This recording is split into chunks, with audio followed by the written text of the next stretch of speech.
Welcome to the Deep Dive. This is where we dig into a whole heap of sources, articles, studies, notes, and pull out the key insights for you. Basically, a shortcut to getting really informed. That's the goal. And today, we are taking a really profound deep dive into a moment that, well, shook America, the 1992 Los Angeles riots. Pivotal event, absolutely. Our mission today is to help you understand not just the what, but the why.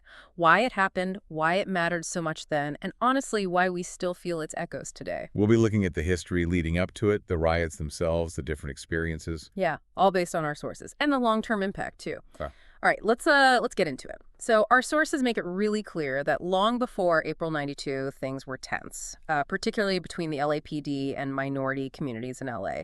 How deep did these issues run? What were people actually complaining about? Well, it's quite striking when you look at the sources. There's this really consistent pattern of complaints about police harassment, about excessive force, and this was particularly directed at minority residents. Not just isolated incidents, then. No, not at all. And Chief Darrell Gates, who led the LAPD from 78 to 92, his leadership is explicitly singled out in a lot of the analysis. One study we looked at even used the phrase scandalous racist violence happening under his watch. Wow, strong words. Very strong. And it suggests this wasn't just, a few officers stepping out of line. It points towards something more systemic. Was there a specific policy or operation that kind of exemplified this? Yes, definitely. Operation Hammer. This started back in April 1987. It was described as a large-scale militarized push. Militarized. That's the term used. And its roots actually go back even further to these aggressive gang sweeps they started doing around the 1984 Olympics. Ah, right. These sweeps heavily targeted African-American and Mexican-American youth. And the scale was just enormous. By 1990, these operations resulted in over 50,000 arrests. 50,000? That's staggering. It is. And you see the direct consequence in the data. Citizen complaints against police brutality, they shot up by 33% between 1984 and 1989. So it really feels like this wasn't just about crime fighting, but it created this perception, this reality for many of being targeted because of race. Exactly. That's the crucial takeaway here. These practices, they didn't just make people angry. They actively eroded trust. They built this pervasive feeling of racial profiling. And that anger just simmered. It absolutely did, and it contributed directly to the explosion that came later. Then you have the Christopher Commission, which was set up after the King beating, actually before the riots. Right, to investigate the LAPD. Yes. And their findings were damning. They confirmed these systemic failures. They found a significant number of officers who repetitively use excessive force, who persistently ignore written guidelines. So official confirmation of what people were saying. Pretty much. And they pointed to clear biases, race, gender, sexual orientation within the department. Their recommendations were drastic. Replace Chief Gates, replace the Civilian Police Commission. It showed just how deep the crisis of trust really was. Okay, so that's the policing context, a really volatile backdrop. But our sources also point to another layer of tension, equally crucial, maybe even more tragic in some ways. You mean between the African-American and Korean-American communities? Exactly. There's growing resentment, even violence, leading up to 92. How did that dynamic play into the overall situation? It's a really complex and often heartbreaking part of the story. You have these two communities, both marginalized in different ways, finding themselves increasingly at odds. Why? What were the root causes? Well, our sources trace this back quite a ways. It was a long simmering resentment. Some people might remember Spike Lee's film Do the Right Thing from '89. Yeah, that touched on similar tensions, didn't it? It did, very presciently. The core issues were multifaceted. You had Korean shopkeepers, many relatively recent immigrants facing their own economic pressures, often suspicious of shoplifting, particularly from black customers. And from the customer's perspective. Many black customers felt disrespected, constantly watched, treated like potential criminals just for walking into a store. Add to that profound cultural differences, major language barriers. A recipe for misunderstanding? Exactly. Small incidents could easily escalate. Misinterpretations were common. It created this environment just thick with mistrust and potential conflict. And then came the Latasha Harlins killing. That seems like a moment where all that tension just crystallized. It absolutely was. March 16th, 1991. Latasha Harlins, she was just a black ninth grader, she got into an altercation with a store owner, Sun Ja-du, over a bottle of orange juice, and Du shot her in the back of the head. Just horrific. Horrific. But what really inflamed the situation, what sent shockwaves through the community, was the trial outcome. The jury recommended 16 years in prison. a substantial sentence. But that's not what happened. No. Hmm? The judge, Joyce Carlin, controversially went against the jury. She sentenced Dew to just 5 years probation, 400 hours of community service, and a $500 fine. Probation So, for that. yeah. The public outcry, especially in the African-American community, was immense. It just shattered any remaining faith many had in the criminal justice system being fair. And didn't something happen with that sentence right before the riots? Unbelievably, yes. Just 1 week before the riots broke out, a state appeals court upheld Judge Carlin's lenient sentence. It felt like the final nail in the coffin for many, a clear message that in their eyes, justice for Latasha Harlins was denied. Were there other incidents feeding this specific tension besides the Harlins case? Yes, the sources, like the Los Angeles Times, reported on other tragedies. In May '91, for example, 2 Korean liquor store employees, also recent immigrants, were shot and killed by an African-American robber. Got it. And another incident, an African-American man died after a struggle with a Korean-American shop owner in an auto parts store. These individual events, they added up. They fostered this collective sense of fear, vulnerability, mistrust on both sides. Just layers upon layers of tension building up. Precisely. It wasn't just one thing. It was the policing, the economic hardship, these inter-community conflicts, all simmering. And then came the final spark, the Rodney King incident. Our sources position this not just as a trigger, but really as the culmination of all that pent-up anger. Walk us through that night and the trial that followed. Yeah, if you look at the big picture, the King incident wasn't random. It was like all those years of frustration over police brutality suddenly became visible to everyone. It happened March 3, 1991. What led to the stop? King was pulled over after a high-speed chase. He was on parole for robbery at the time, had prior convictions. What happened next was just brutal. He was tasered, hit dozens of times with batons, kicked, stomped, hogtied. And the officers involved had a justification, or? Well, Sergeant Stacy Kuhn, who was in charge of the scene, later testified he believed King was on PCP and resisting arrest, but a drug test later came back negative for PCP. And the video seems to show him trying to get up after being tased, which some interpreted as compliance, not resistance. Ah, yes, the video. George Holliday's video. That was the game changer, wasn't it? Absolutely crucial. That grainy 12-minute amateur video shot from his balcony. It was broadcast everywhere. Instantly became this incredibly powerful symbol. Even the chief of police reacted strongly. Yeah, even Chief Gates. He apparently watched it 25 times, said he was in disbelief, called it excessive use of force, possibly criminally excessive. The visual evidence was just undeniable and put the LAPD under this intense, unprecedented spotlight. So with that video out there, charges were inevitable, I assume? Yes, the LA County DA moved pretty quickly.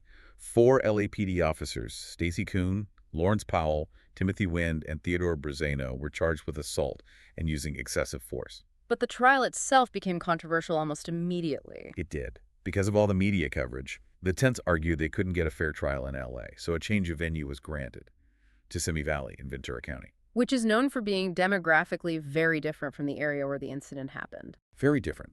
Predominantly white, more conservative. A lot of law enforcement families lived there, and the jury composition reflected that. No entirely African-American members. Mostly white jurors, 1 biracial, 1 Latino, 1 Asian American. That must have raised immediate red flags for many people. It absolutely did. Questions about fairness, about whether this jury could truly understand the context, were raised from the start. And then the verdict, April 29th, 1992, it really felt like the match hitting the gasoline. Completely. After 7 days of deliberation, the jury came back, acquitted all 4 officers of assault, acquitted 3 of the 4 on the excessive force charge. Just 1 hung count on excessive force for Officer Powell. After everyone had seen that video, how did they explain that? Well, the prosecution later suggested maybe the jurors became desensitized. The defense played the video over and over, in slow motion, breaking it down frame by frame. Perhaps it lost its raw impact. And journalist Lou Cannon pointed out something interesting, that the verdicts might have relied heavily on this blurry 13-second segment that wasn't the part usually shown on the news. So maybe the jury saw a different, less clear version of events repeatedly. Regardless of the reason, the reaction was immediate and explosive. Instantaneous. Outside the courthouse, the director, John Singleton, he summed it up perfectly, chillingly. He said, by having this verdict, what these people done, they lit the fuse to a bomb. And he was tragically right. The city just ignited. So 3:00 p.m., April 29th, the verdict is read, and chaos erupts. Our sources describe almost immediate fallout. Walk us through those first few critical hours. What went wrong? How did the authorities' response, or lack thereof, make things worse? It's really quite staggering how fast it escalated and how a series of, well, failures in decision-making just amplified everything. Even though the potential for unrest was obvious, preparation seemed minimal. Like what specific? Well, Chief Gates had set aside about $1 million for potential overtime. But get this, two-thirds of the LAPD's patrol captains were actually out of town at a training seminar when the verdict came down. You're kidding. Nope. And the Emergency Operations Center, the EOC. The Webster Commission later found it was technically opened, lights on, coffee pot plugged in, but the actual personnel weren't assembled there until 4:45 p.m. That's over an hour after the verdict.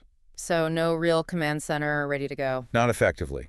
And maybe most critically, no extra officers were held over during the 3 p.m. shift change. The risk was somehow assessed as low. It was just a fundamental lack of preparedness. And did the trouble start right away? Almost instantly.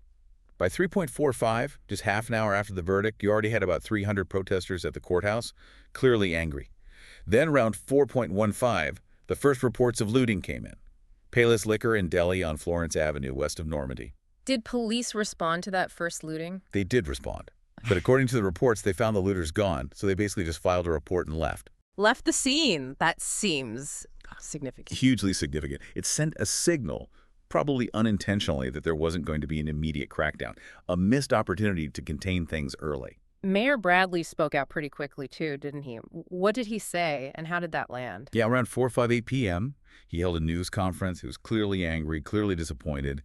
He said, today, this jury told the world that what we all saw with our own eyes wasn't a crime. My friends, I am here to tell this jury, no.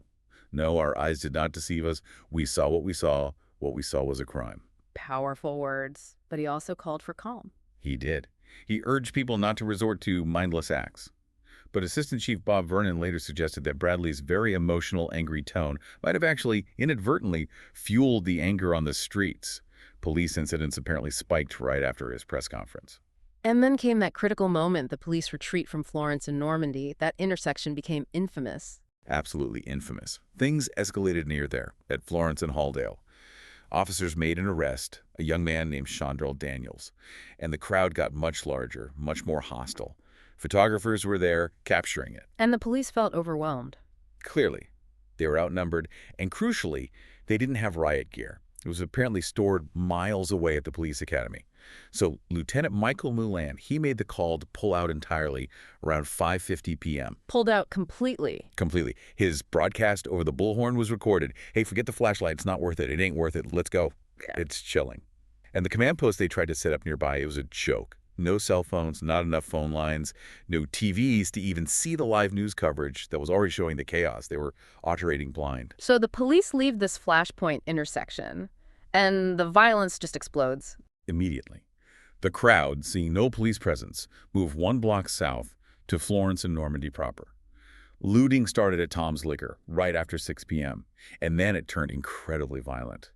Rioters started attacking people, non-black civilians, pulling them from cars, smashing windows, brutal beatings. And this was being broadcast live. Yes, that's another critical factor. The news helicopter team, Marika Gerard and Zoe Tur, they were right overhead, broadcasting live.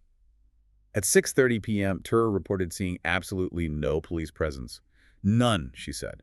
This live feed of unchecked violence, it just poured fuel on the fire. It emboldened people. The sources detail some incredibly graphic attacks from that intersection, attacks that became national images. They did. Horrifying images. Around 6:43 p.m., Larry Tarvin, a truck driver who didn't even know riots were happening, he was pulled from his truck, beaten unconscious with a fire extinguisher, his truck looted. An unknown black man actually helped him eventually. And Reginald Denny, his attack was maybe the most infamous. Right after Tarvin, Reginald Denny, a white construction driver, pulled from his truck by the group later called the LA4, severely beaten with bricks, other objects, all broadcast live. It was sickening to watch. But someone helped him too. Miraculously, yes. 4 black residents, Leahy Will, Titus Murphy, Bobby Holland, and especially Antoine Miller, who bravely shielded him on the plane. They intervened, put him back in his truck, and drove him to the hospital. They undoubtedly saved his life. But Denny suffered devastating injuries, years of therapy, skull fractures, and it didn't stop there. Around 7:40 p.m., Fidel Lopez, a Guatemalan construction worker, pulled from his truck, robbed of $2,000. His head was smashed with a car stereo. One rioter tried to cut his ear off. They spray-painted his body black after he passed out. Dear God. He was rescued by Reverend Benny Newton, who stood over him and told the rioters, "Kill him and you have to kill me too." An incredible act of courage. They actually became close friends afterwards. And still, during these horrific public attacks, no police. Astonishingly, no significant police presence returned to Florence and Normandy until 8:30 p.m., over 2 hours after the initial retreat and during these brutal assaults. Why? What were the reasons given later? Multiple failures were cited: not closing the intersection sooner, not securing nearby gun stores. One store lost over 1,100 guns, arming the rioters. The delay in calling a citywide tactical alert until 6:43. And just the basic fundamental failure of the initial police response. Seeing those attacks live on TV with no consequences, it created this sense of impunity. And where was Chief Gates during all this initial chaos? Incredibly, he left LAPD headquarters, Parker Center, before 6:30 p.m. He went to attend a political fundraiser in Brentwood. A fundraiser? Yes, campaigning against a ballot measure, City Charter Amendment F, that was designed to limit his power as chief. The optics were just terrible. The city's burning and the chief is at a fundraiser. It fueled the perception of a massive leadership vacuum. And the violence wasn't just at Florence and Normandy, right? It spread that first night. Oh, yeah. By 9 p.m., things got violent at Parker Center downtown, too. Protesters tried to set it on fire, overturn cars, block the freeway. Firefighters were shot at. And way up in Lakeview Terrace, near where King was beaten, protesters marched on the local police station, threw rocks, set fires, leading to looting in nearby Pacoima. Day one was. It was truly the fuse being lit and the bomb starting to explode. By the next day, Thursday, April 30th, the situation had escalated dramatically. The violence spread across huge parts of LA. Where did it go, and how did Koreatown end up becoming such a major, tragic focus? Well, connecting back, the failures of day one essentially allowed the chaos to metastasize. Mayor Bradley did sign a curfew overnight, around 12:15 a.m., and expanded it later that morning, but by then the fire was already reaching out of control. Geographically, where did it spread? Pretty much everywhere. North from South Central through central LA areas like Westlake, Pico Union, Echo Park, Hancock Park, Fairfax, Mid-City, Mid-Wilshire, all the way up to Hollywood, saw significant unrest and destruction. It also spread west into cities like Inglewood, Hawthorne, Compton, Long Beach, and east into Huntington Park, Southgate, Linwood, even down to the harbor area. It was incredibly widespread. And Koreatown. Our sources highlight the immense disproportionate damage there. They do, and it's a really crucial and disturbing part of the story. Koreatown, which is about 2.7 square miles, suffered roughly half of all the property damage in the entire riot. About $400 million out of an estimated $850 million total. Half. Why was it hit so hard? This is where the sources point to something deeply troubling. They indicate that police actively set up roadblocks and defense lines, but primarily between Koreatown and wealthier, whiter neighborhoods like Beverly Hills and West Hollywood. So they contained the rioting within Koreatown, effectively. That's exactly how many residents perceived it. Trapped, cut off from aid. One Korean-American resident stated it very clearly. It was containment. The police cut off Koreatown traffic while we were trapped on the other side without help. It fostered this profound sense of being abandoned, sacrificed even. And this feeling of abandonment led directly to those images of the rooftop Koreans, didn't it? Defending their own stores. It did. With little to no police help arriving, Korean-American business owners, residents, many with military experience from Korea, they organized their own armed security. So they were literally fighting off looters themselves. Yes. The TV footage was surreal. Open gun battles in the streets, shopkeepers with M1 carbines, Ruger Mini 14s, shotguns, handguns, exchanging fire with people trying to loot and burn their stores. It was desperate self-preservation. Tragically, an 18-year-old, Edward Song Lee, was killed during one of these exchanges. It was a stark symbol of the community being left to fend for itself. As all this is happening, the city is burning. Were there calls for calm? Any signs of intervention? Yes. Voices started speaking out. President George H.W. Bush condemned the violence, said anarchy would not be tolerated, hinted at federal help. Even Bill Cosby went on local TV, KNBC, asking people to stop, and bizarrely suggesting they watch the final episode of The Cosby Show. It's surreal. Isn't it? More consequentially, the U.S. Justice Department announced they were reopening the federal civil rights investigation into the Rodney King beating, a sign the federal government was maybe starting to take the root causes seriously. But by then, the destruction was already immense. So the first couple of days were just escalating chaos. But by Friday, May 1st, our sources say the major rioting started to subside. What shifted? How did authorities finally get a grip? That period, Friday onwards, really marks the shift from chaos towards, well, suppressed order. And it demonstrates the sheer power of a massive, coordinated military and law enforcement response. Was there a particular moment that felt like a turning point? Perhaps the most human moment came Friday morning. Rodney King himself, the man whose beating started it all, he held a press conference. He was emotional, tearful, and he just said, "People, I just want to say, can we all get along?" That famous line. That famous line. It was this simple, raw plea for peace amidst the violence. A very powerful contrast. And was that when the federal intervention really kicked in? Yes. Governor Pete Wilson formally requested federal assistance at 1 a.m. Friday. President Bush then invoked the Insurrection Act, a very serious step. This federalized the California Army National Guard and authorized federal troops to deploy. Operation Garden Plot. Exactly. That's the military's contingency plan for civil disturbances. It put the National Guard and the incoming federal troops under a unified command, Joint Task Force Los Angeles, or JTF-LA. And the scale of the troop deployment was huge, wasn't it? Absolutely massive, unprecedented in modern times for a U.S. city. The California National Guard eventually activated 10,000 troops. Then, starting Saturday, May 2nd, about 3,500 federal troops arrived. From where? About 2,000 Army soldiers from the 7th Infantry Division at Fort Ord and 1,500 Marines from the 1st Marine Division at Camp Pendleton. One of the Marine commanders, incidentally, was John F. Kelly, who later became Secretary of Defense. So, in total? Total troop strength reached about 13,500. It's the largest military occupation of an American city since the 1968 D.C. riots after Martin Luther King Jr.'s assassination. It took about 24 hours for the federal forces to fully deploy, but their presence, alongside the police and guard, was decisive in stopping the widespread violence. Even as order was being restored, there was still some strange incidents, right? Moments of confusion or continued tension. Oh, definitely. Yeah. It wasn't like flipping a switch. On day 5, for instance, National Guard soldiers shot and killed a motorist who tried to run them over at a checkpoint. A tragic reminder of the ongoing danger. And that bizarre incident in Compton. Yeah, that was remarkable. LAPD and Marines were responding to a domestic dispute with hostages. An LAPD officer yelled, "Cover me," which in police terms means be ready to shoot if needed. But the Marines, trained differently, heard it as provide covering fire. Oh, no. They opened up, sprayed the house with about 200 rounds. Incredibly miraculously, nobody inside, not the suspect, not the woman, and children held hostage, nobody was hit. But it showed the real potential for dangerous miscommunication between different forces. And the riots didn't just cause violence and destruction, they basically shut the whole city down. Completely paralyzed it. Major events were canceled or postponed left and right.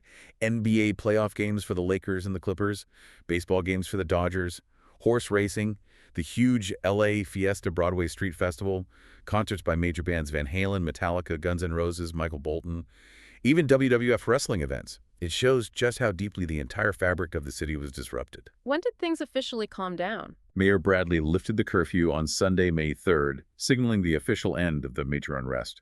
Though, sporadic violence continued for a few more days.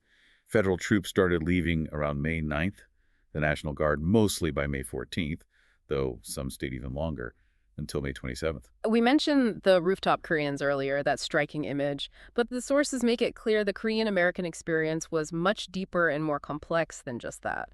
How did the riots, or Saigu, as the community calls it, how did it reshape them? That's a really important question. Saigu, meaning 429 in Korean, referencing April 29th. It became this defining event, a real turning point for the community's identity. And the impact on them was devastatingly disproportionate. We talk about the financial cost. Yeah, over 2,300 Korean-owned businesses, mostly small mom-and-pop shops representing entire family savings, were looted or burned. Nearly $400 million in damages. That's almost half, 45% of all the riot damage across the whole city. Just staggering. And you mentioned the feeling of being abandoned by the police. Was that widespread? Very widespread. Our sources are quite explicit. Korean Americans received very little police protection or aid. This was often attributed to things like, quote, low social status and language barriers, which left them isolated. So they had to rely on themselves. Pretty much. Korean language radio stations put out these desperate calls for volunteers to come and defend businesses. Community groups like the LA Korean Youth Task Force organized defense efforts. They were essentially left on their own. Which explains those controversial images of armed defense. Exactly. Seeing merchants like David Joe on TV firing pistols at looters. It was controversial, but it also spoke volumes about their desperation. Joe himself said, "We didn't open fire first. The LAPD ran away. I never saw such a fast escape." Another man, Carl Ryu, asked that haunting question, "Where were you when we needed you?" J. Ree fired hundreds of shots into the ground and air, saying later, "We have lost our faith in the police." It was a complete breakdown of trust, fueled by feeling targeted and then abandoned. What was the long-term effect of all this on the community? Did they rebuild? Did it change their identity? The aftermath was incredibly difficult. Fewer than 1 out of 4 of those damaged businesses ever reopened. Just think about that economic devastation.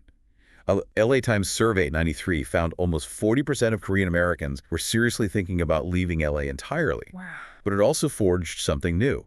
Professor Edward Taehan Chang calls Saigu the actual birth of a distinct Korean-American identity, separate from the immigrant generation. The community learned, he says, a hard lesson. We have to become much more engaged and politically involved to protect themselves within the American system. So it spurred political action. Definitely. New groups formed, like the Association of Korean American Victims, the Korean American Coalition, specifically to advocate for the community. A week after the riots ended, 30,000 people, mostly Korean, marched for peace and justice. Did it unify the community completely, or were there different responses? That's interesting, too. Scholar Edward Park notes a split emerged. Some, maybe more liberal, sought solidarity with other minority groups, focusing on fighting racial oppression together. Others, more conservative, emphasized law and order, and sometimes drew lines between themselves and other minorities, particularly African Americans, maybe focusing more on their specific economic losses and the feeling of abandonment. So even in response to shared trauma, you saw different paths forward emerge. Now, while the Black Korean dynamic gets a lot of attention, our sources stress that Latinos were also heavily involved, both as participants and victims, though maybe less recognized. What does the data show there? This is a really crucial point that often gets lost in the simpler narratives. A report from 1993 found that Latinos actually accounted for 1/3 of those killed during the riots, and fully half of those arrested. Half the arrest, that's huge. Huge, and Yeah. somewhere between 20% and 40% of the looted or damaged businesses were Latino-owned. So numerically, their involvement and impact were incredibly significant, far more than usually acknowledged. Why do you think their role was so often overlooked? Several factors seem to be at play. Many Latinos in the affected areas were newer immigrants, maybe didn't speak English fluently yet. This often meant less political clout, less organized representation compared to other groups. Their voices just weren't amplified as much in the media or official reports, which tended to focus on the more established visible tensions. Makes sense. What about the impact on relations between Latinos and the Black community? Did the riots increase friction there? You might expect that, but one scholar, Gloria Alvarez, actually found something quite surprising. She argued that the riots, despite everything, paradoxically united Hispanics and Black people instead of driving them apart. Really? How so? Perhaps a sense of shared experience, shared marginalization, or just increased interaction and understanding in the aftermath. It's significant because, demographically, many of those areas in South LA are now heavily Latino. Now, the sources are clear. This doesn't mean all tension, vanished hate crimes, and violence between the groups, unfortunately, remain a problem in LA. But it suggests that out of the trauma, some unexpected bridges might have been built, rather than just deeper divides. Let's talk about the media's role. How is the coverage, especially that intense live footage, perceived? How did it shape the narrative? The media coverage itself was a massive part of the story. Local TV news was right there, almost from the first moments.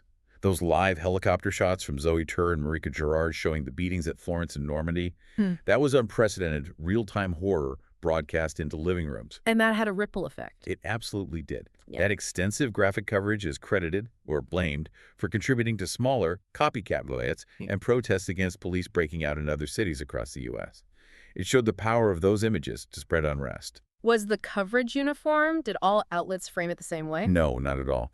There were really stark differences. You had the Korea Times, the Korean American newspaper, naturally focusing on the Korean victims, the damage to their community, building sympathy there. But mainstream media? Mainstream outlets often fell into framing it primarily as a black-white conflict. That was the dominant narrative. Hmm. And in doing so, they often neglected or sometimes even implicitly vilified the experiences of other groups, like Korean Americans and Latinos who were deeply involved. And people noticed this framing and pushed back. Oh, definitely. There were strong critiques.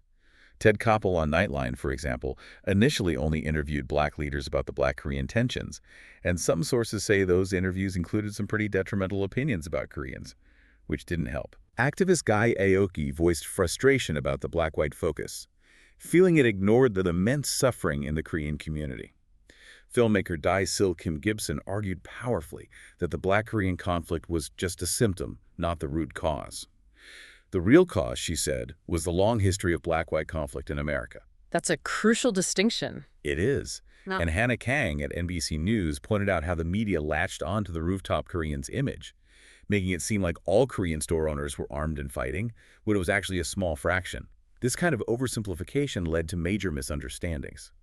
So the media showed us what happened, but how they framed it deeply influenced how people understood it. Beyond the media framing, there was obviously a lot of analysis about the causes. What did scholars and politicians point to? Yeah, the debate over how to even define the event was intense. Was it a riot, a rebellion, purely criminal? Scholars looked beyond the immediate triggers, the King verdict, the Harlan's case, to deeper issues. And poverty and unemployment. Exactly. Especially in South Central LA. Those rates were incredibly high, and a nationwide recession was making everything worse. Some also pointed to those specific tensions we discussed. Black residents feeling Korean merchants were exploitative or disrespectful, fueled by cultural and language gaps. So economic factors were key. Very key. Urban sociologist Mike Davis wrote about growing economic disparity, about how corporate restructuring and deregulation left inner-city communities feeling powerless and frustrated. He saw the Black Korean tension partly as economic competition, driven by these bigger market forces. And he distinguished 1992 from Watts in 65. Yes, crucially. He called 1992 divided uproars, noting the destruction of minority-owned businesses, not just black versus white targets. He was also very critical about the lack of real police reform afterwards, calling it a conspiracy of silence. Did official reports agree with this focus on systemic issues? Largely, yes. The big reports, the Webster Report, the City in Crisis, and the California Legislature's report, to rebuild is not enough. They echoed these themes. Inner-city poverty, segregation, lack of opportunity, police abuse, the loss of good industrial jobs. There was a pretty broad consensus on the underlying causes. What about that idea of it being a class riot more than a race riot? That was Joel Codkin's famous line, and there was evidence for it. Newsweek reported seeing Latinos, even some whites, men, women, children, participating alongside African Americans. It suggested a discontent that went beyond just one racial group. A feeling of being marginalized. Exactly. Many people, even those with jobs, felt like second-class citizens. That Newsweek poll finding 75% of black people felt the justice system was harsher towards them, compared to only 46% of whites, that speaks volumes about a shared sense of systemic unfairness. And how did politicians interpret all this? We saw huge divides there, right? Huge divides. On one side, you had figures like Jesse Jackson emphasizing continuing patterns of racism, police brutality, and economic despair. Maxine Waters, the congresswoman representing South Central, called it a rebellion or insurrection, blaming government neglect, poverty, job loss. And the view from the White House and others? Very different. Bill Clinton, running for president, talked about the breakdown of economic opportunities, but also said looters do not share our values. President George H.W. Bush was much more direct. He called it purely criminal, mob brutality, pure and simple, even while admitting the King verdicts were unjust. Not about civil rights, he insisted. And Vice President Quayle. Dan Quayle famously blamed a poverty of values, a breakdown of family structure. And then you had extreme takes, like that Ron Paul newsletter calling it racial terrorism and making offensive claims about welfare checks, which Paul later disavowed. So you see this spectrum, from systemic causes to individual moral failure to outright racist explanations, a really fractured understanding. Let's circle back to the individuals, Rodney King and the officers. What happened to them legally after the riots? Was there another trial? Yes, the public pressure was immense after the acquittals in the riots. So federal civil rights charges were brought against the 4 officers. This trial concluded in April 1993. And the outcome? This time, it was different. Sergeant Stacy Kuhn and Officer Lawrence Powell were found guilty of violating King's civil rights. Theodore Brizano and Timothy Wind were acquitted again. The media coverage this time was reportedly much more restrained. What happened to the officers after that? Their police careers were over. All 4 either left or were fired from the LAPD. There's a sad footnote, too. Officer Susan Clemmer, who was a key witness for the defense at the first trial, she died by suicide in 2009, shows the long shadow of these events cast. And Rodney King, he became this reluctant icon. How did his life unfold after receiving that settlement? His life remained incredibly challenging. He was awarded $3.8 million in damages from the city. He tried investing it, started a hip-hop record label, but it failed. He struggled publicly, arrested at least 11 times over the years for various things: domestic abuse, DUI, hit and run. That must have been incredibly difficult living under that microscope. Immensely difficult. He moved away for a while to Rialto, trying to escape the notoriety, but eventually came back to L.A., tried running a construction business. He rarely spoke about the beating itself. He died tragically in 2012, an accidental drowning, with alcohol and drugs found in his system. His lawyer described him as just a very nice man caught in a very unfortunate situation. A symbol, but also just a person deeply affected by it all. Finally, the rebuilding. Over $1 billion in damage, thousands of buildings affected. What became of the efforts to rebuild LA? Those big promises. It's a really critical question about the long-term legacy. Initially, there was this huge surge of goodwill and money. Donations poured in. Community groups like Operation Hope and CCD raised millions. President Bush declared it a disaster area, opening up federal aid. And the Rebuild LA program. That sounded ambitious. Hugely ambitious. It was launched with Peter Ueberroth, the guy behind the '84 Olympics, at the helm. Promised $6 billion in private investment, 74,000 jobs. A massive renewal effort. Did it deliver? Sadly, the sources suggest largely not. The reality was, quote, the majority of the local stores were never rebuilt. Store owners, especially small ones, hit massive roadblocks trying to get loans, and this stigma arose around the affected neighborhoods, discouraging investment. So the money and jobs didn't materialize as hoped? Not on the scale promised. Few of the big rebuilding plans really got off the ground. Businesses were reluctant to reinvest in South LA. It points to a failure to address those deeper economic issues that contributed to the unrest in the first place. Did the riots cause lasting demographic shifts or social changes, besides the economic struggles? Yes, significant ones. Demographically, LA changed. Between '92 and 2007, the city's black population actually dropped by over 120,000 people. Meanwhile, the Latino population grew by nearly 500,000, a major shift. Any positive changes noted over time? There were some encouraging signs. Violent crime fell dramatically in LA between 1992 and 2010, down by 76%. And by 2012, 20 years on, surveys showed 60% of residents felt racial tensions had actually improved. Most also said gang activity had decreased.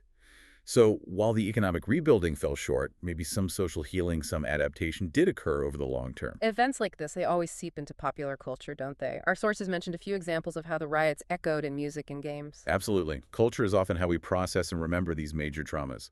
The video game Grand Theft Auto. San Andreas, set in a fictional LA, explicitly features riots heavily inspired by 1992 near the end of its story. Right, I remember that. The band Sublime has that famous song, April 29th in 1992, Miami, which is actually about the LA riots, vividly describing that first day's chaos.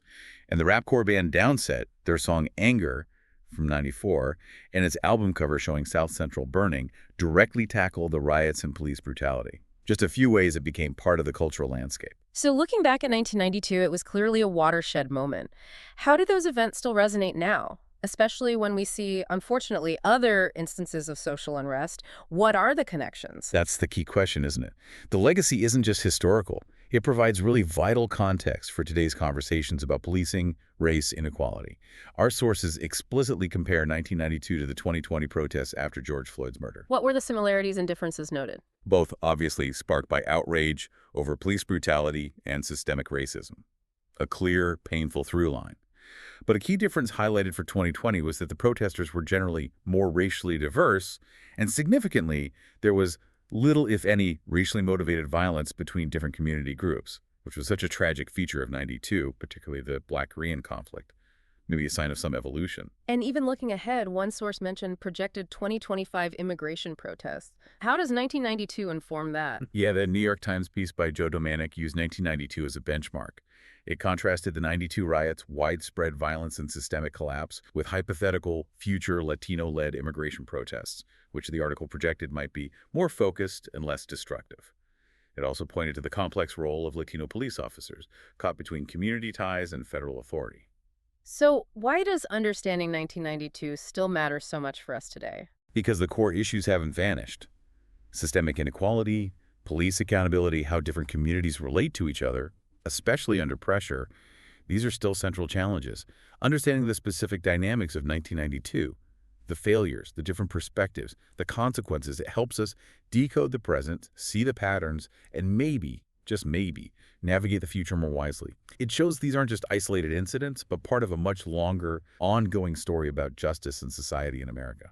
It's been an incredibly complex and frankly harrowing deep dive into the 1992 Los Angeles riots.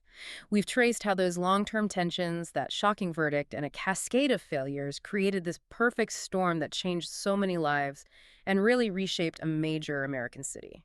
It really underscores the vastly different ways people experience the same event, depending on who they were and where they were, and the immense challenge of rebuilding, not just physically but socially, the different interpretations from scholars, politicians. It forces you to grapple with the many facets of why this happened. Absolutely. So, as we wrap up, reflecting on 1992 and how it connects to our world now, here's something for you, our listener, to think about. If understanding truly is the first step towards reconciliation, towards preventing recurrence, what specific lessons from the 1992 Los Angeles riots do you think are the most critical for cities today? What needs to be applied right now to address social tensions and work towards truly equitable justice?